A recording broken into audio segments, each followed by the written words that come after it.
Okay, our session is being recorded. I want to welcome those of you that are here tonight. Again, this session is being recorded for anyone who can't attend live, and I understand there are a lot of reasons why people can't do that, so there's no penalty for not attending live, nor is there any extra credit for attending live, so it works both ways.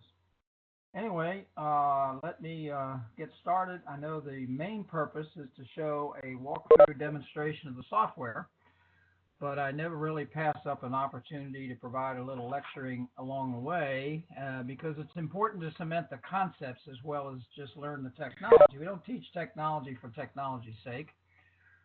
We teach technology as an adjunct to better decision making, the whole premise behind the MSDA program.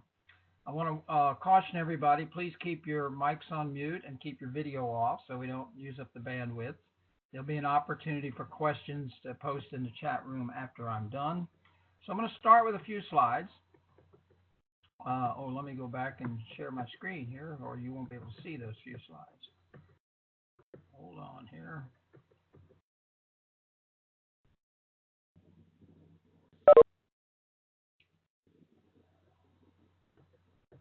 Okay, I should be sharing my screen now.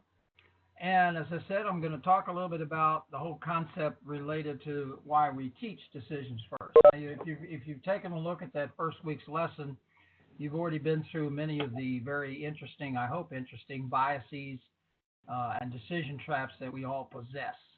As hard as we try to overcome them, to mitigate them, to limit them, to ameliorate them, they still exist.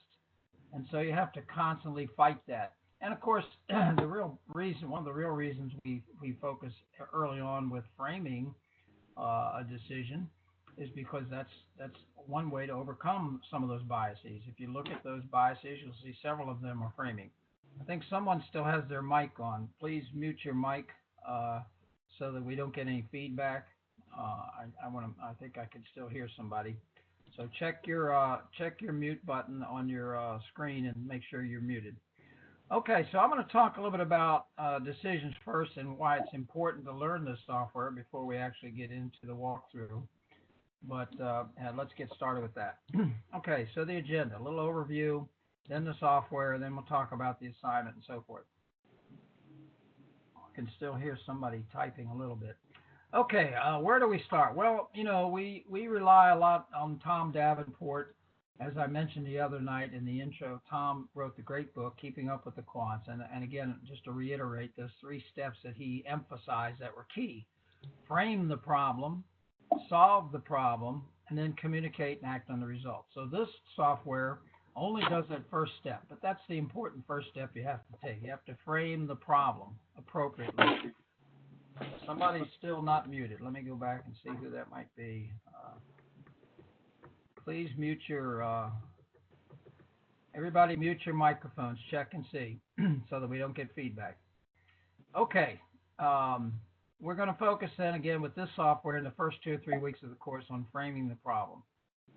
Now, Decisions First software, probably the best package I've run across to do this, and you'll see why as you begin to use it more and more. It's a very thorough way, and if you frame that problem, that's going to be a big piece of what somebody is still not on mute. Excuse me. Let me stop sharing for just a second and see if I can figure out what that is. Let me go back to the main screen here.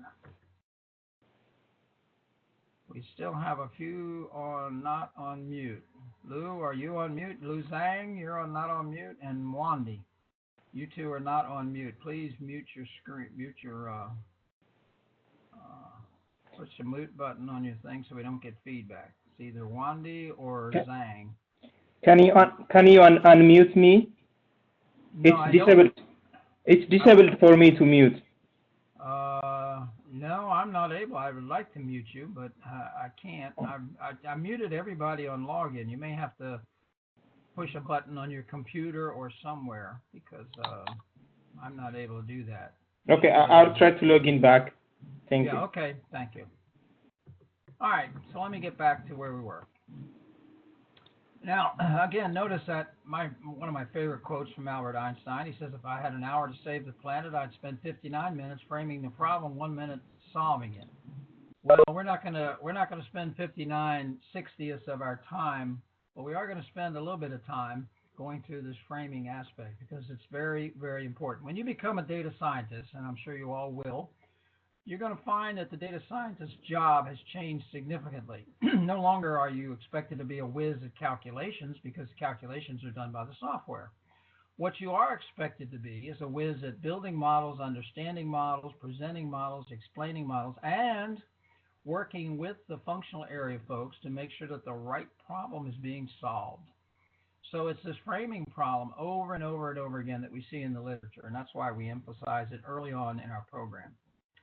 Now, James Taylor, of course, is the owner, author, creator of DecisionsFirst, and James works very closely with us. I've known James for several years. I first came across the software when we were just putting together the MSDA program, and so James has worked with us quite heavily in making sure we are able to leverage his software. Excuse me, sir, Professor? Yes. You're not sharing your screen. Oh boy, you're right. I forgot to go back to sharing my screen. See what happens when you don't pay attention. Sorry, you didn't miss but one slide, and I'm still on it. Okay.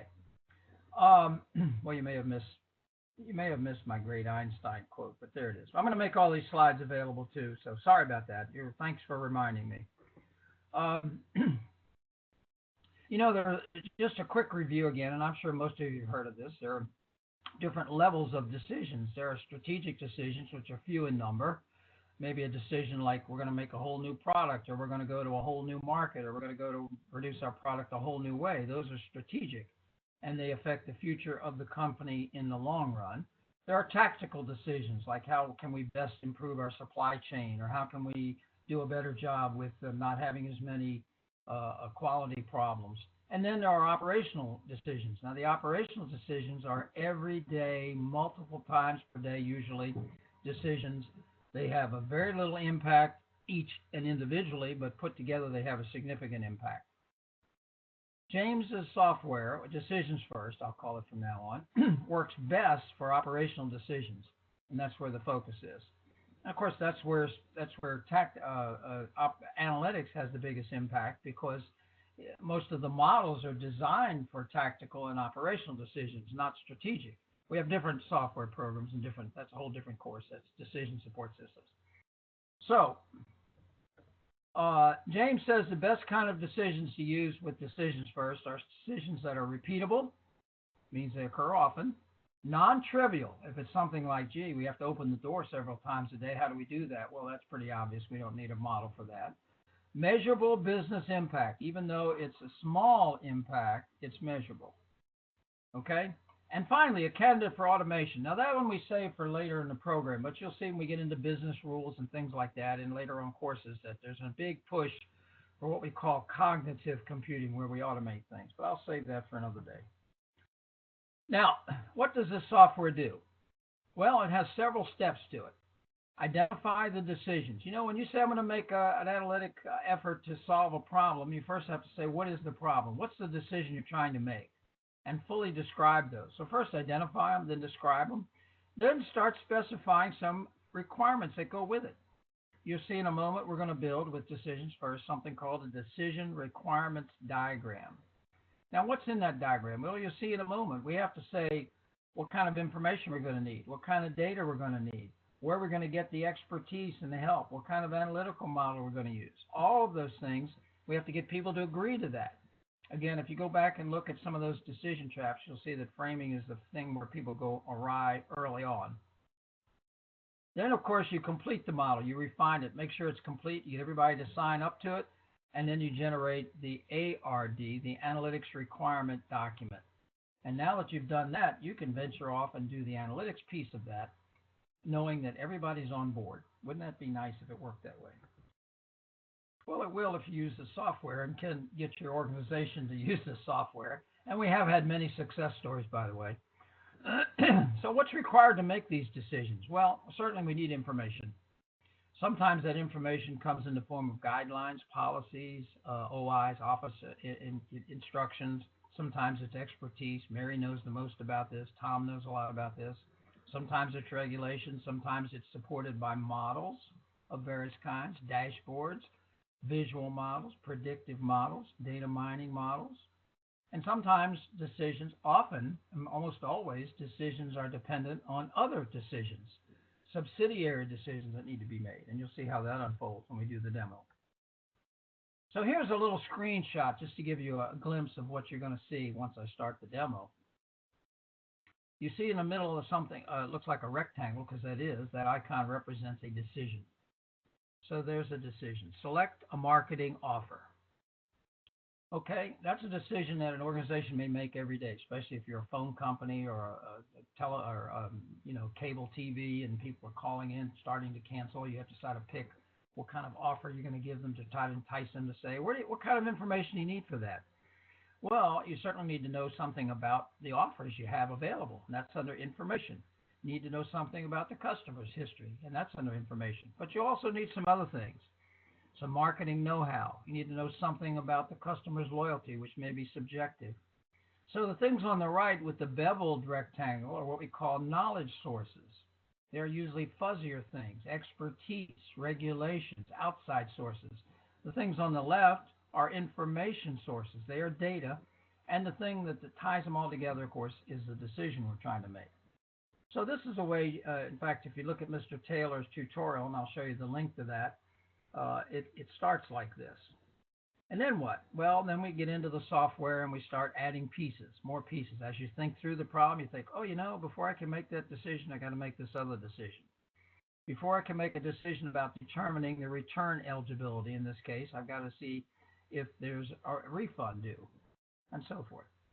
So we begin to add other decisions, and we begin to link them together. We begin to tie them together with some objects. And so we get something that begins to flesh out a little bit more. Here you see not only that select marketing offer, but the person who knows all about this decision that has to be made says, before you can make that, you have to check offer timing. You have to determine what offer products we have. You have to determine offer value. And since those are rectangles, they are decisions, subsidiary decisions, supporting the one main decision, which is select the marketing offer. So you're going to do the same thing. You're going to come up with one main decision, and then you're going to start linking in the pieces that you need with the software. When you drill down on each of those icons, and you don't need to worry about paying too much attention to the screen because I'm about to start the demo, you will see that you can put a lot of information in there. It's not enough just to have an icon on the screen that says determine marketing offer. We have to flesh that out. We have to say, what do you mean by that? What are some requirements? What are some things I need? And you'll see how that works. And you can drill down even further. Notice on this one, it says, what kind of question are we trying to answer? And what answers are allowed? Is this a yes-no question? Is this something where we get a value from a list? Is this something where we get a value from a database or number or other? What's our supporting information? And then look down here real quick where it says characteristics. What are the characteristics of the decision and relates to volume, complexity, variability, repeatability, measurability?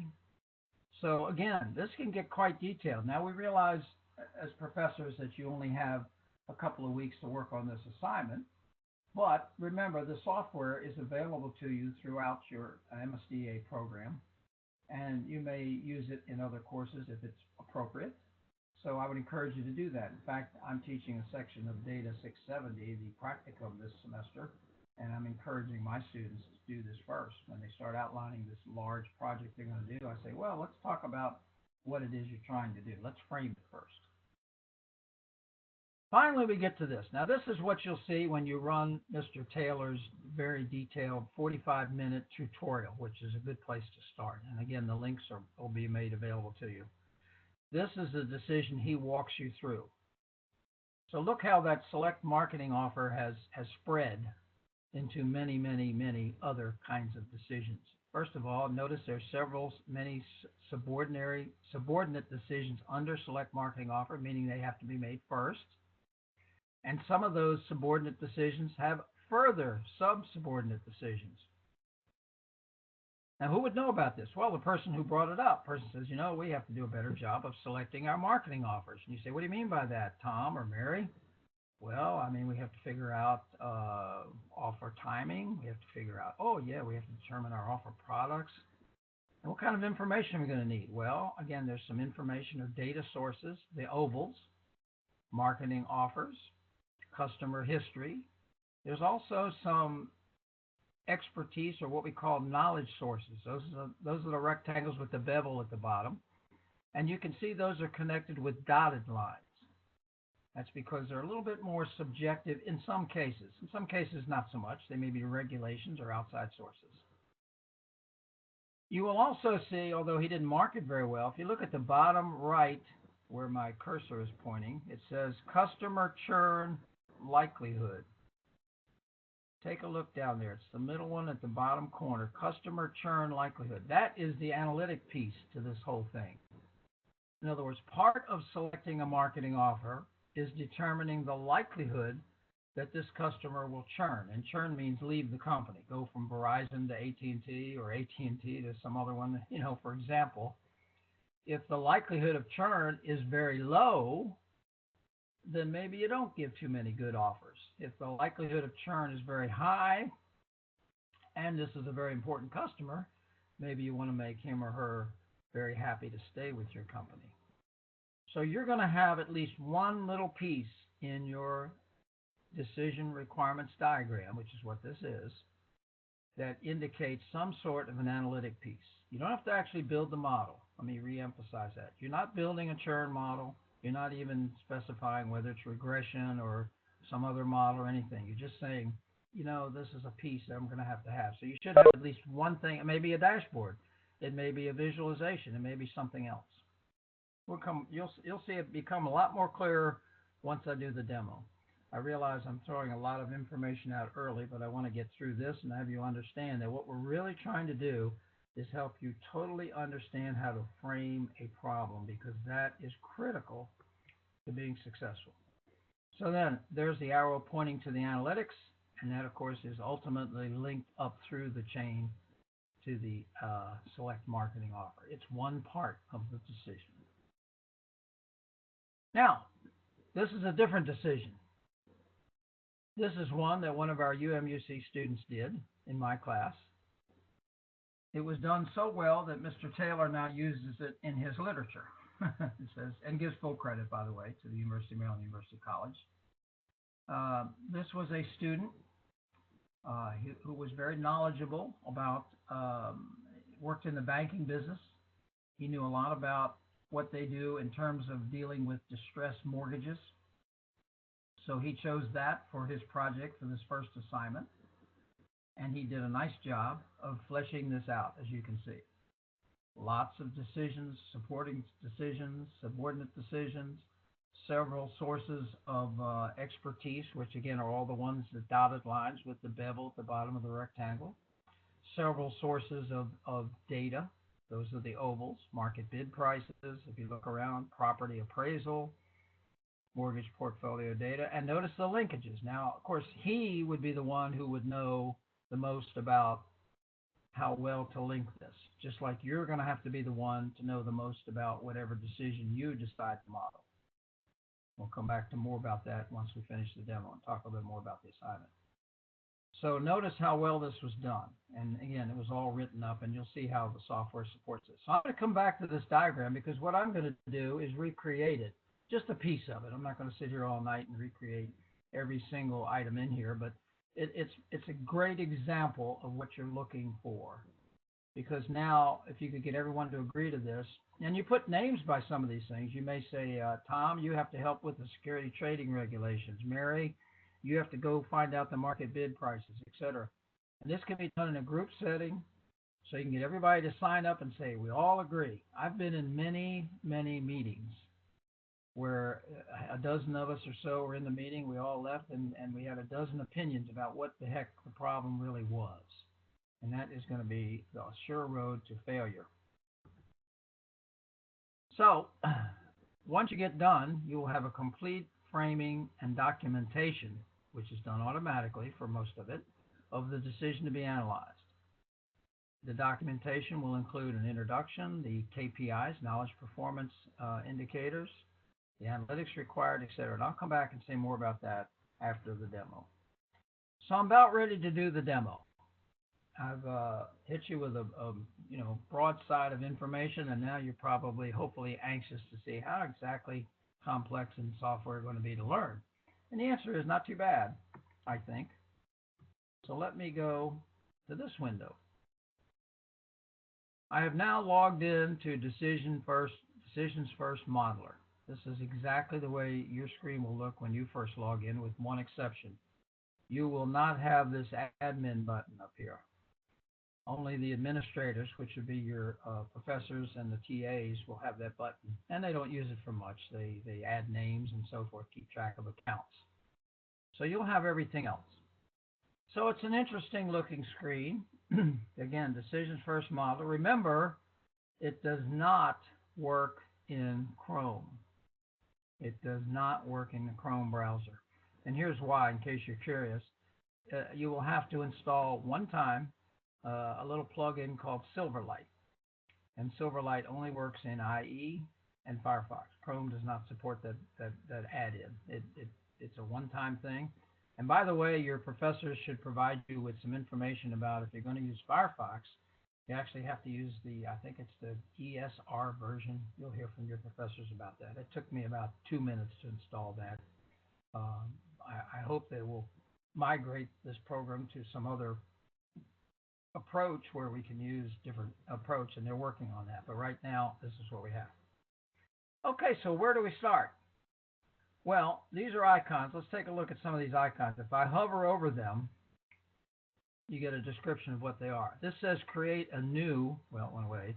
This says create a new decision requirements diagram. Remember, the drawing that I've been showing you on several slides is the DRD. I'll refer to it in both ways, decision requirements diagram and DRD. So you'll start there. Then what? This is a decision icon. This is an objective. You say, wait a minute, I didn't see any objectives on any of the slides. No, you didn't. And I'll tell you why when we get to it. Input data, you did see those. Those were the ovals. Knowledge source, you did see those. Those were the rectangles with the beveled bottom. Sources of expertise. And then there's some others. A process, an event, a system, an organization, a data set, an analytics effort, a widget, and new report. Don't expect you to learn to use all of these. I will mention before I forget that Mr. Taylor has short video tutorials on every single one of these icons to show you exactly how it can be used. Short video tutorials. And again, you'll have that link on the slides when they get provided. Also has written tutorials on everything. If you're a visual learner, maybe you'd like the video. If you'd rather read about them, maybe you'd like the written. He has excellent tutorials. And of course, he has his own 45-minute walkthrough of that marketing problem, which is great. So where are we going to start? Well, we're going to create a new decision requirements diagram. So if I click there, we get a new screen. You'll notice it opened up a new tab, decision requirements or decision diagram page. Of course, we need to give it a name, okay? I'll call it something silly like summer demo, summer 17 demo. How about that? And of course, you would always want, I will skip it for just to save a little time, but you would always want to put in the description so that you know what the heck you did when you go back and revisit it. Okay, so this will be a description demo for the summer 17 data 610 class or some such thing. Now, notice we have an objects palette over here on the left. And all we have are those three palettes. There's the oval for data, input data it's called. There's the rectangle, it's for decision, and there's the beveled rectangle for knowledge source. We also have some sketch objects which are the same. You don't need to worry at all about the sketch objects. They're there in case you're thinking of putting something in but aren't sure. You can put a sketch object in and then delete it, but you can delete regular objects too, so I wouldn't worry about it. And there is a comment. You can stick a comment card wherever you want if you want to really document what you're doing. And in the real world, you do all that. For the classroom exercise, you may or may not want to add substantial numbers of comments. And then there's some linkages. Remember, we linked some things with a solid line. We linked other things, mainly the knowledge sources, with a dotted line. to indicate they were knowledge sources. So let's start by dragging a decision icon over into the square. And of course, I have to give it some kind of a name. And you'll notice it showed up down here in the node. It's called decision. Now I'm going to go back to my slideshow briefly, and I'm going to scroll back up so that I try to name it faithfully to what it's named in the problem that I'm recreating. So hold or sell distressed mortgage, right? I'll get back to that. So, and I'm not going to name all of them that I do, but I just want to show you that hold or sell distressed mortgage. Notice this is probably a problem that meets the criteria of Mr. Taylor quite well. It is repeatable. It happens a lot. If you're in the banking business, I'm sure you have to, mortgage business, I'm sure you have to go through a lot of these distressed mortgages on a daily or certainly weekly basis. It is non-trivial. It's not easy to decide whether, is Canode ever going to catch up on his mortgage, or do we try to sell it, or if we get anything for it, or whatever. It is certainly has an impact on the organization. If you get too many of these, you probably go broke. If you sell off too many, you probably don't make as much profit. And finally, it probably is a decent candidate for automation. Once you've finished with the decision, you could probably lay out some rules.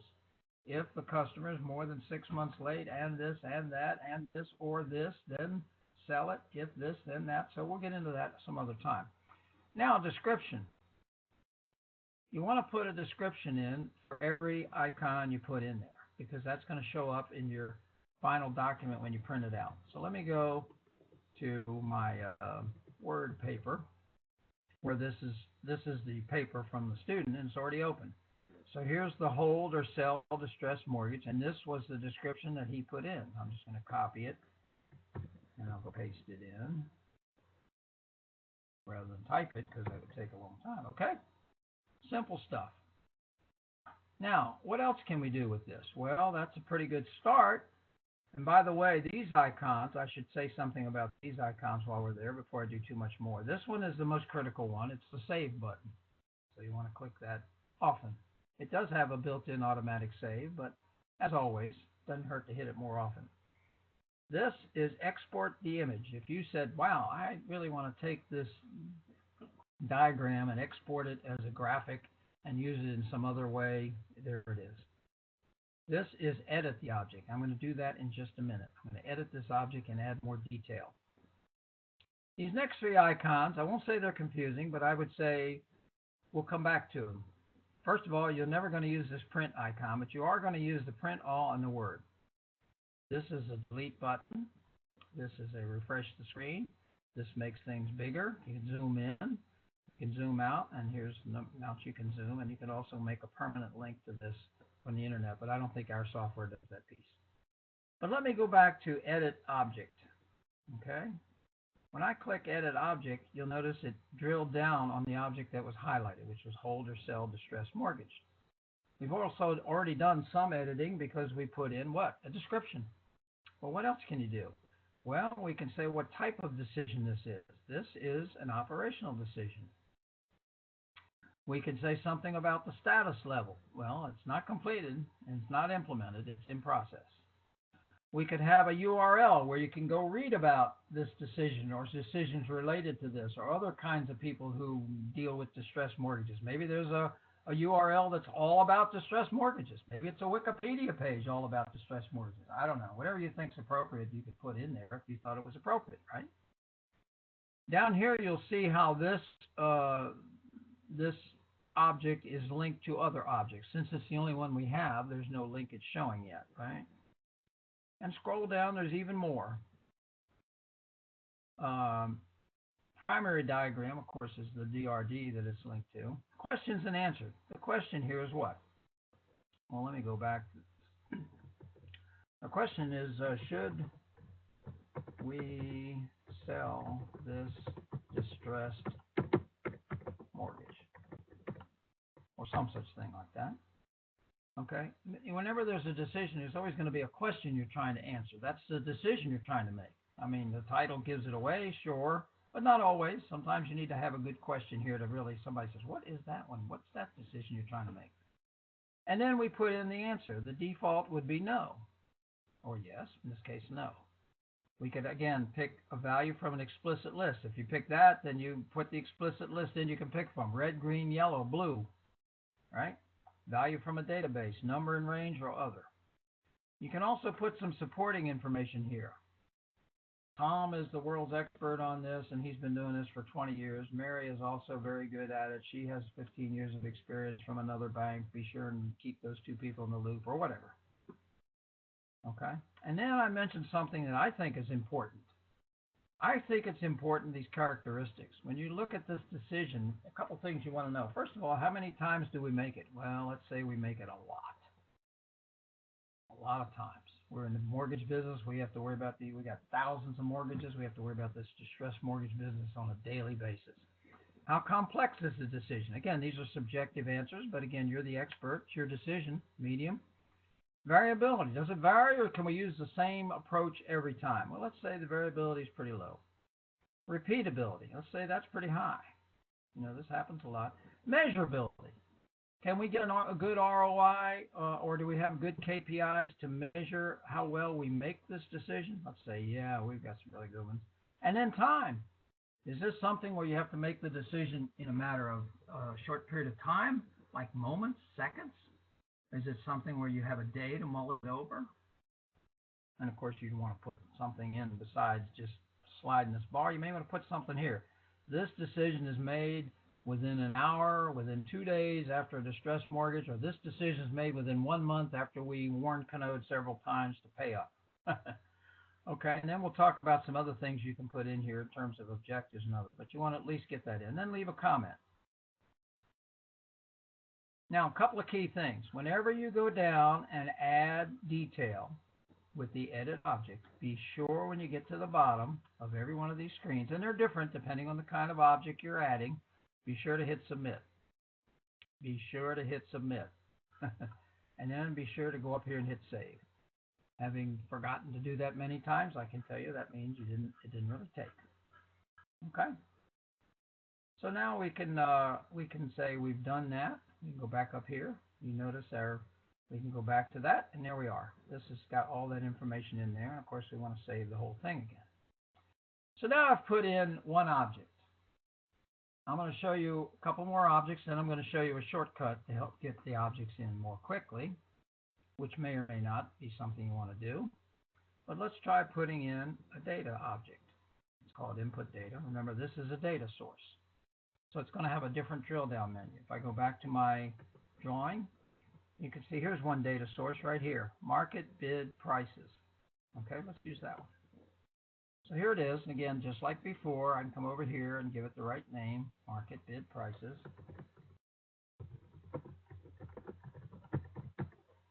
I can go to my student's submission and find market bid prices and copy this. Of course, you won't have the ability to do that. You have to create your own. And I can paste that in, and boom.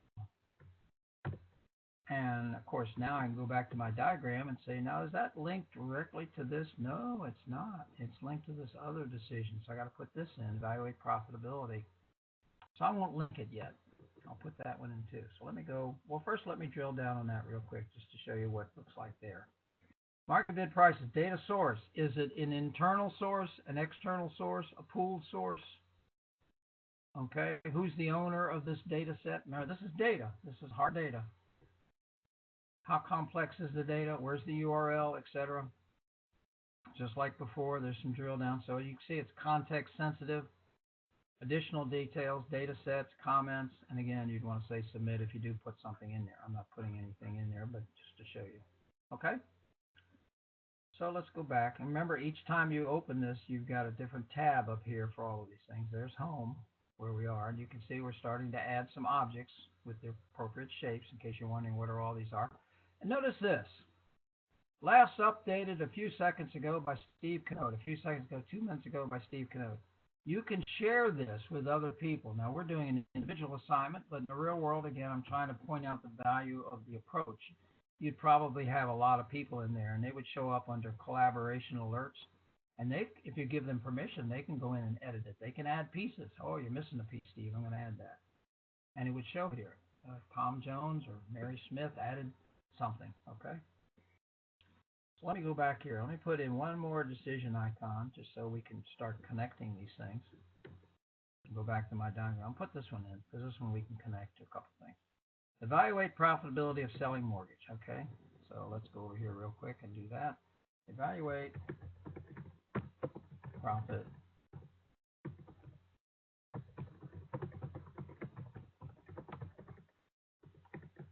Wow, I didn't make any typos. That's unusual. Okay, let me get back to where that is. That was a decision. There it is.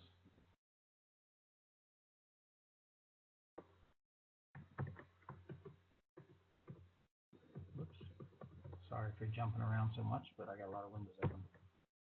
This decision, one assumes the mortgage was previously distressed, but the borrowers made 12 consecutive payments. Okay. I'm not sure what those ones are. I think those are just quotes that showed up that way. So now we know from the diagram that the market bid prices is partly an input to making this decision about evaluating the profitability. So they can connect that. Now the way you connect it is just click, don't click and drag, just click on the arrow, then come over and hover right over the middle. Now push down and drag the arrow over and then let up. There you go. And of course you can move these things around. You can actually draw a box around, move the whole schmear if you want. Move the whole thing.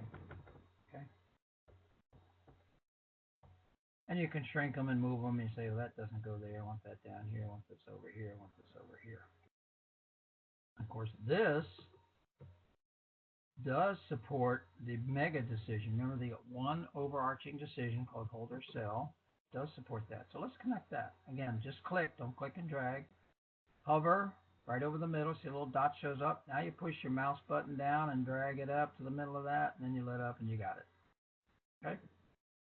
Now let me put in one knowledge source just so we have an example of each one of these objects. Back to the diagram. Here's a knowledge source. Balance sheet management directives. Balance sheet management directives. Balance sheet management directives.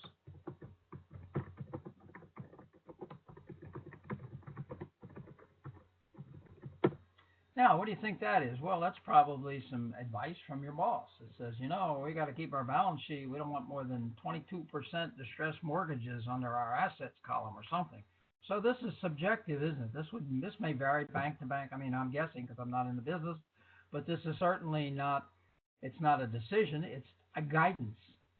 Okay, those are what knowledge sources are. They can be various things. So let me go find the knowledge source here. Data source, knowledge source, management, balance sheet management directives. There it is. Just so I can paste in the appropriate verbiage. Okay, I think we've seen enough examples. You get the feel for how this works. And of course, that go back and just check. Balance sheet management directives are directly connected to the top line decision. I'll move it over here since that's where it was. But remember, we connect knowledge sources with a dotted line. So one click, no hold and click. Now hold and click and drag and boom. Now, I'm having fun moving these icons around. You will too. It's kind of fun. It's neat software, object-oriented package, really neat stuff. But think about what you're doing. You know, I've taught software many, many times. I've taught many, many packages. And I know what happens. And it's been proven with research, actually. When you're learning a new software package, your whole focus becomes, how do I make this blankety-blank thing do what I want it to do? How do I get this icon over there? What did he say about how to make this thing connect? What did he say about drilling down, and so forth and so on? Every once in a while, after saving, you want to step back and look at it and say, does this make sense? Does it make sense that the balance sheet management directives have some influence on whether we hold or sell a distressed mortgage? Yes, it does. Well, what if this said something like, put mustard on your hot dog? And does that impact that? No, because you need to step back once in a while and say, does the overall decision make sense? It is so easy to get so focused on making the software perform that you lose the bubble on what you're really trying to do. And unlike software where we're just calculating numbers or something. This software is framing a decision that needs to be made. So it's very important to sort of step back every once in a while and say, have I really captured the essence of what goes into this decision? Am I missing something? Does it make sense? Okay? Because when your professors grade it, that's what we're doing. We're looking at it and saying, does that make sense? We don't know all the detail about this. You'll provide some of that in the write-up, but we do need to have a good feel that, gee, that makes sense. You know, if there was something over here that said election results, you'd wonder, how does that affect distressed mortgages? Okay? So think about that. Okay. A couple more things I'd like to show you. Now, again, you can continue the march putting in these objectives. And by the way, you can put some in and then delete them if they don't pan out. You can add new ones. You can drill down. You can work from bottom up. You can just put a bunch of icons on the screen and then figure out how to connect them all together.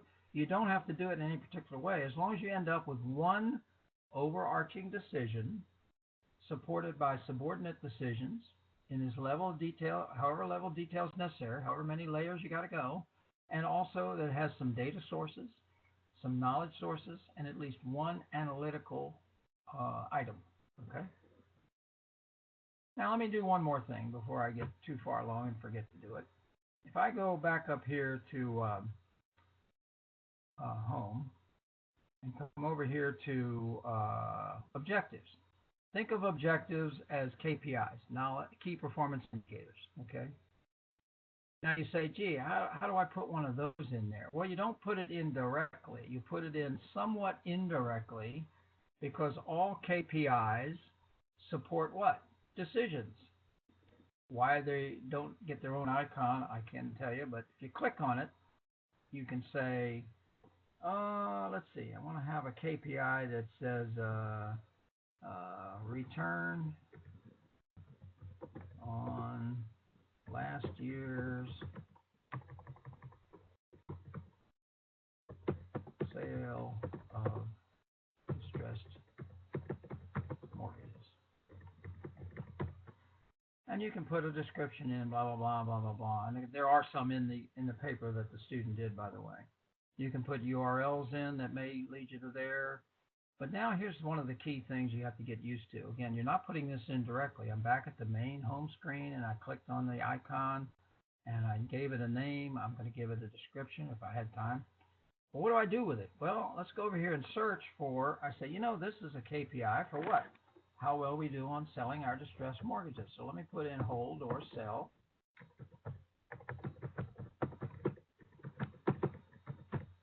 Go that far. I don't have to type the whole thing, just a little bit. It's this. This is all objectives. They're basically KPIs, key performance indicators, to measure how well you do the decisions. It could be the main decision. It could be one of the subordinate decisions. But what you have to do is come over here and pick the decision that's attached to, and then drag it over here and put it down here. Okay, this says that this measurement, I could say maybe we measure this twice per year. Our goal is at least, see now I'm starting to screw up my typing, 10% ROI per year. I don't know, or we want to sell them for at least what we paid for them, or at least what they're worth on paper, or at least the book value or something. And then you can put the impact here, whether it's high, low, whatever it is. You can put the contribution. You can put what organization owns it. See, if I put an organization icon in, I could say the IT shop owns this, and they're the ones who calculate this. I could leave a comment. Again, I could do a lot of things here, again, to flesh it out. The whole thing, the reason you're doing all of this stuff is so you can ultimately, and then again, remember to hit submit. And now this is attached to this decision. I have now attached this KPI, which is called an objective. I've attached it to that decision. So now, not only do we know how to make the decision, we know how to measure the decision. Equally important, isn't it? You know, what you want, of course, one of the things you want from something like this is an audit trail. When you get all done with the year and you say, how do we do on selling those distressed mortgages? You have to have an audit trail. And the audit trail here will be, well, here's our return on investment that we got. And if we got what we wanted, we say, well, great, let's have a party. If we didn't get what we wanted, what do? Well, you start looking and say, what did I miss? What did I leave out? What additional information source should I have had? What additional knowledge source should I have had? What additional decision should have been part of this process? That audit trail is what separates a good decision from a bad decision. Sometimes you don't get the results you want, but it's not because you made a bad decision. It's because exogenous events occurred. Maybe a new bill came through that declared you have to keep all distressed mortgages. Or maybe the bottom fell out of the stock market, but this is the plan. Okay, so now I can close that. I've already done that. Close that. Let me go back to this. So we're back at our main diagram. I've only got a couple more things to show you that are important, but you want to pay attention to these couple of things because they can help you with a little bit. One's bells and whistles, one's very important. So I'm going to do the bells and whistles first. I have been creating these objects one at a time, and you can do that. And in fact, I almost think that's the better way to go. However, there is a shortcut. Let me go over to my spreadsheet. This is a spreadsheet, okay? It only has 3 columns: object type, name, and description. That's it. That's all it can have. Whether this will help you or not, I don't know. It might. Object type. This has to be one of the acceptable object types that DecisionsFirst accepts. We know that it accepts decisions. We know that it accepts input data. Those are your ovals. We know that it accepts knowledge sources. I don't see any knowledge sources on here, but it does. Business objectives, remember those are your KPIs. Process, event, system, organization. These are all the different kinds of objects, other than there's no knowledge source one on here, but you could have those. And you'll have to use the right names. You can't change those. You have to use the right names. This is the name of the object. Didn't we put one in called hold or sell distressed mortgage? Yes. We put one in called evaluate profitability of selling mortgage? Yes. We put in an input data, market good prices? Yes. And this is a description.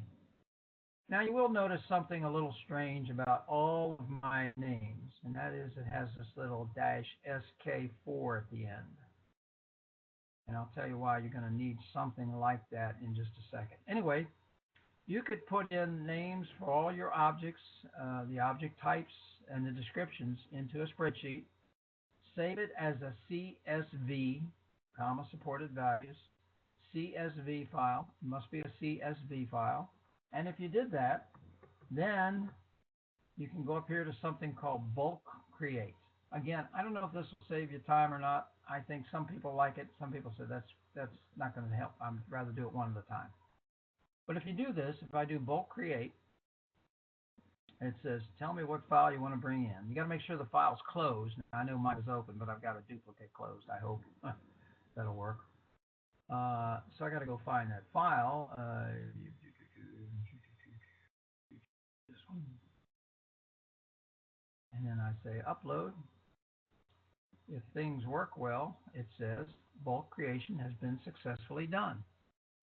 Well, that's good news, because that means it worked. Okay. So let me go back to home, and now look at, you'll see if I search for decisions, well, I get all these, but first let me see, I just want the decisions, okay? Let me see if it'll bring up my decisions. I'm going to have a search down here, modified by, filter results, clear, decisions, go. Well, input data. Let's do that one. I think I've got to do it. I just have to hit enter. There we go. So now I've got my decisions and my input data showing here.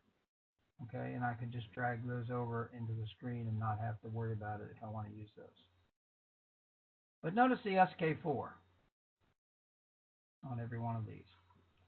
Why SK4? Well, those are my initials, Steve Canode, and the 4 is because I've done this many times and I hadn't used the number 4 before. And here's why you got to do that. Unfortunately, You do not each have your own database in Decisions First. You share a database. The class, your section, your class section shares a database. So if you put an object in called FHFA mandates and someone else in your class puts one in called FHFA mandates, it's going to get confusing. So I would suggest you put your initials or some delimiter at the end of every object you create. That way we know they're yours. Now everybody's doing their own work, but it's all in one big data set, so you're going to have your own way of determining that. Now, usually there's not an overlap because they're different working on different problems, but there can be. Okay, so make sure you do that. Okay, so that's one way to do it. You can do the bulk create if you don't want to create your objects one at a time. Okay. The thing that's kind of one that's nice to have those bells and whistles there, but the thing that's really critical for you to know is, okay, when I'm all done with this, what do I do with it? Okay, what we're working on here is called the DRD, Decision Requirements Diagram. As you now know, there's a lot of stuff behind that. Behind each object, there's a drill down, there's remarks, there's details, etc., etc.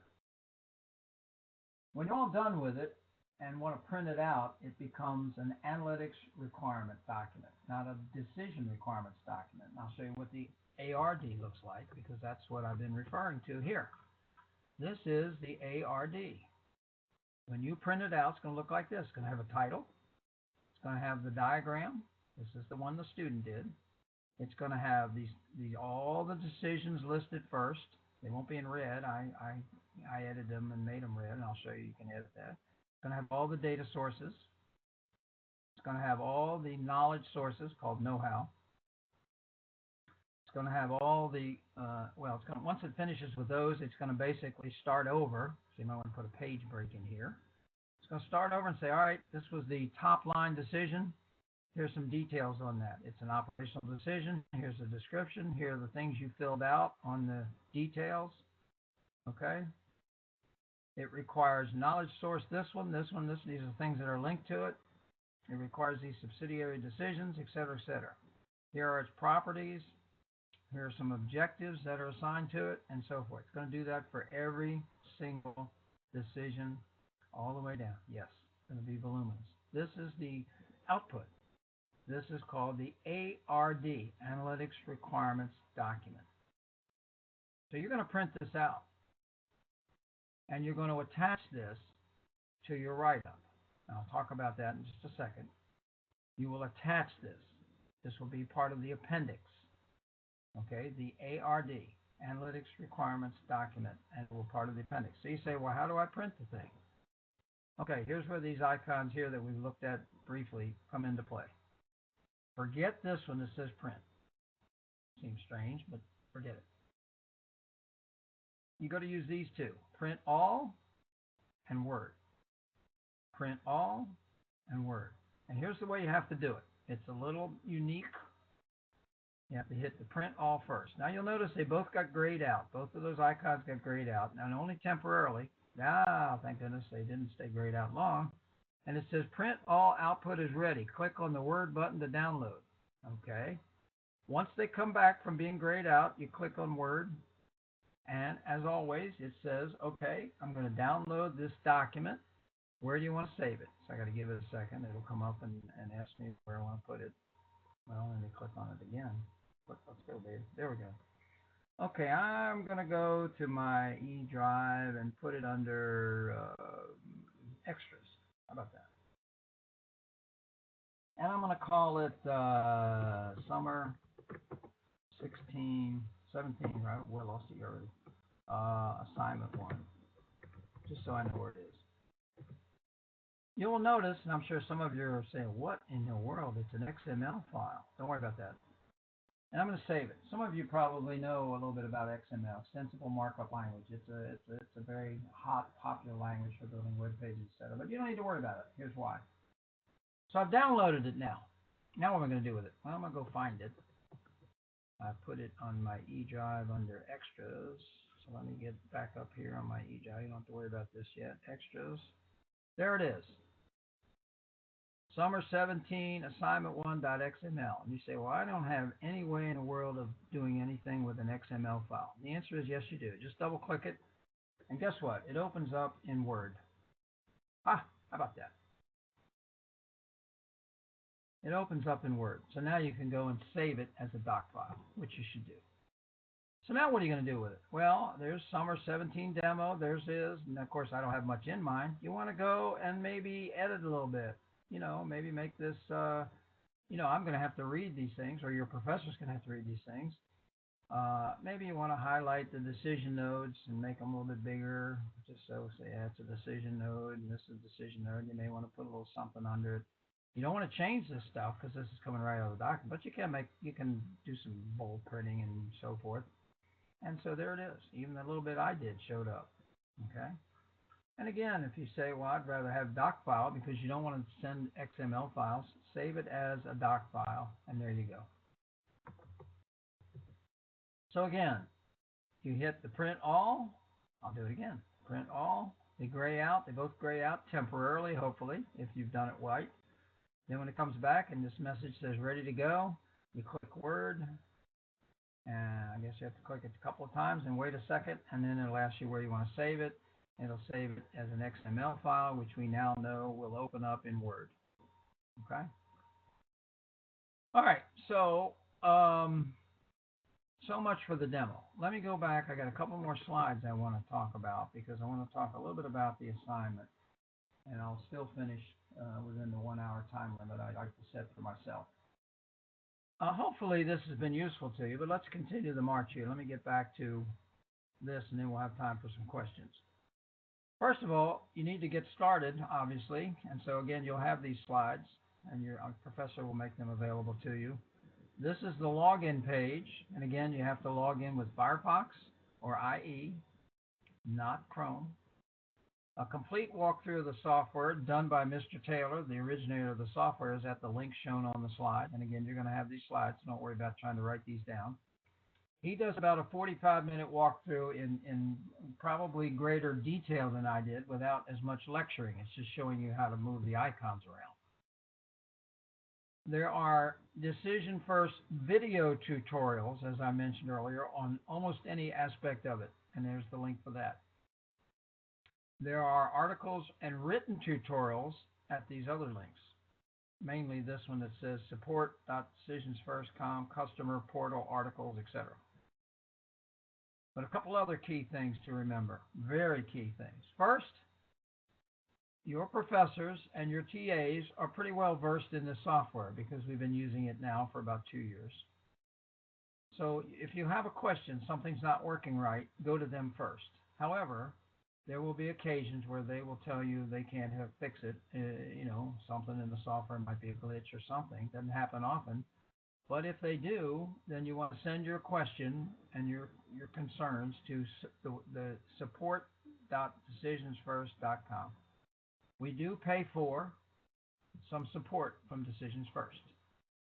It's not 24/7, but they'll get back to you very, very quickly. They understand that when you have a small product like this, you want to keep your customers happy. You'd like the word to spread because this is very important to them. So you send an email basically to support@decisionsfirst.com. And then, very nicely, they created a special student tips link just for us. So at the bottom of this slide, you see the one that says UMUC student tips. That is just for us. And Meryl, who works for the company, adds tips to that whenever she thinks it's great and important. You need to look at that. Please go to that because she has all kinds of help there, very useful, and if something needs fixing or something, she puts a tip in there and so forth. Okay? So this is where you want to get started. So what do you do first? Well, I think before you start just banging on the keyboard and putting things in, I would watch Mr. Taylor's tutorial. You can certainly review any of the videos or the written ones that are out there, but then you need to go and practice. You need to try things. Again, I know the tendency is to say, oh, I want to get this assignment over with and be done early and so forth. No, the best thing to do would be to try to learn as much as you can about this software. When you go into the real world, you're going to have to spend a lot of time as a data scientist working with the functional area people and helping to frame the problem. And if you don't, I can assure you it's going to be rough to have a success. So let's talk about the assignment. The first assignment is using the software. It is due at the end of week 3. At the end of week 3, which will be a Sunday night, at the end of week 3. We are just now, of course, not even near the end, not at the end yet of week 1. So you've got plenty of time. It's an individual assignment. It is an implementation of Decisions First approach. However, again, I've emphasized a couple times throughout this presentation that we want to see 2 things as professors. We want to see that you have a pretty good grasp of what we're talking about when we say framing a decision. That's why I said it needs to make sense. It needs to tie together. It needs to be fairly comprehensive. And of course, we're also looking to see if you understand how to use the software. Are they equally important? No, not really. Framing's more important, but you have to have a tool to help you frame it. You can't just go to meetings and say, hey, everybody, we need to put everything up on the whiteboard up in front of the class. No, it's good to have a tool like this. I'm sure there are others out there. Now, when you look in the assignment guidance, there'll be several specific tasks for you to do. I've mentioned the primary task. The primary task is to build the ARD, the Analytics Requirement Document, which contains the DRD, the Decision Requirements Document, the drawing, plus all the stuff that fleshes it out, and attach that in the appendix. What do you do in the first 3 or 4 pages that you write up before the appendix? Well, that's where you outline your decision. You should say, you know, I've chosen the decision, blah, blah, blah, blah, blah, blah. Here's why I think it's a good one. It's got this, it's got that. You can mention a few of the features. You know, it's repeatable, it's this, it's that. You can talk about some takeaways from the results. You can talk about some insights you gleaned from doing this.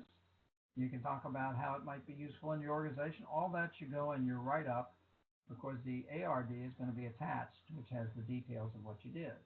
But you need to explain the problem a little bit, set the stage, set the framework, okay? So that should be the first few pages, and then the ARD would be the attachment. People say, well, I don't have any idea what kind of decision I could possibly outline with Decisions First. And some people say, well, can I do buying a house? Well, buying a house is probably not the best choice.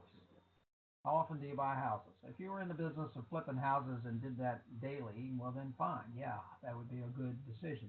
If you buy a house once in a lifetime or once every decade or once every 15 years or so, it's probably not. Remember, you can use this software, and we have used it for strategic decisions. You can use it for tactical decisions, but it is best for operational decisions. And remember, they have certain criteria. They are repeatable. They are non-trivial. They have measurable impact on the business, although each one individually is a small impact. And finally, they are good candidates for automation. I don't know how you'd ever automate buying a house if you bought one every 10 years because the variability of the criteria and all change. However, there are many decisions that are appropriate. I've found a chart that I think has some. You know, almost 3/4 or more of the different questions on here would lend themselves to good decisions. Let's say you're in the insurance business, a claims adjustment. You have to do a lot of claims adjustments, don't you? And you have to decide how to adjust those claims. What kind of information do you need? Well, you need to know whether this customer's had a lot of claims in the past. You need to have a data set. You need to have the rules about claims. You need to have some kind of an analytic thing to calculate how much is owed and so forth and so on. So your job, part of your assignment, is to come up with a decision and then flesh it out. It should be something you're either an expert on or can find information and become an expert on. Okay? And it should be as close as possible to those criteria I mentioned.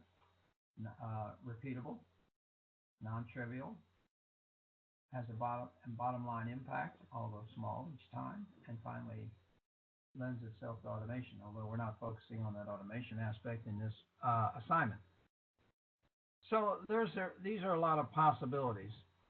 And again, this was that bulk file, and finally, that's my last slide. So now I'm going to stop sharing. I'm going to go back to the main screen, which is where I am now, and I'm going to allow you to, if you'd like, put any questions you may have in the chat area that are appropriate for this particular presentation. I'll attempt to answer them if possible. I know it's a lot to absorb, and that's why we record it. You may want to look at it again. You may find more value in what Mr. Taylor does. You may find more value from the tutorials, the written ones. But I like to provide my sort of folksy walkthrough because this is what I think the students first do. You know, they say, okay, let me drag something over and do something. So it's a little bit different than Mr. Taylor's, but please look at his too. So let me stop and see if there are any questions or whether everyone's had enough for tonight.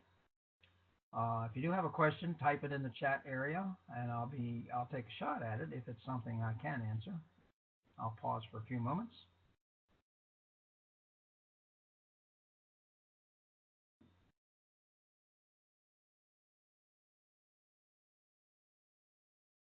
I don't see anything showing up yet. Either someone's typing an extremely long question, or they don't have questions. Again, you'll have the link to the recording if it's of value to you. I want to thank those of you who showed up tonight, because what it does with people who are actually in the classroom is it sort of keeps me honest, just like I forgot to share my screen. Juan says, are we going to use database connection? I'm not sure what database connection is. You're gonna go in. You should have your password and log in from your professor certainly by the end of this week, and you log in, and then you just start building your decision requirements diagram and fleshing that out. We call the area where you're working a database. It's a DecisionsFirst database. It's not really a normal kind of database. Let me remind you that, again, be sure to put some kind of delimiter at the end of your icons so you know they're yours. We don't often have a problem. Students are working on vastly different things, so it's not a problem, but want to make sure of that. Also want to make sure that you save frequently. Try printing. You may want to try just building a small one first and seeing how it works. You can always delete them, by the way. You don't have to keep them in there if you don't like them. Again, you need to have some playtime. The best way to learn software, because the fog rolls in initially and you think, oh my God, what in the world is this? And then as you play with it, as you try things, the fog lifts. That's been my experience. And now you're able to not only use the software, but to do this thing I say, step back and say, does my decision make sense? You can't really have a decision without subsidiary decisions. I can't think of any significant decision to be made where there aren't subsidiary and supporting sub-decisions that have to be made first. And again, Mr. Taylor has his excellent example about the marketing offer. We have the student excellent example about the sell or keep distressed mortgages. There are other examples out there too. So be sure and just try some things, experiment a little bit before you go and close in on what you want to do.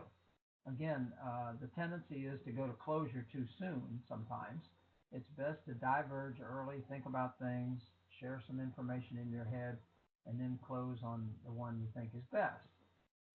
You can tell from the decisions that a lot more thought is put into some of them, and that is a good way to enhance the chances of getting a higher grade.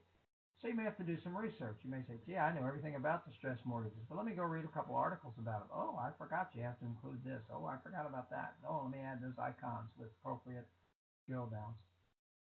So again, your level of information and knowledge is important as you flesh out the decision. And again, we know you only have a couple of weeks to do this. Again, do at the end of week 3. So it's not like you're going to be spending 4,000 hours with the software. But we do expect you to put in the 15 to 20 hours per week to do all of the readings and the software and the assignments and everything. And so that's a substantial amount of time. If you play with the software, you'll get pretty good at it after a while. It doesn't glitch up very often. It works fine. Again, if you have problems, your professors and the TA should help you. Okay, well, it's already past my 1 hour time limit. I'm going to go ahead and stop the recording at least.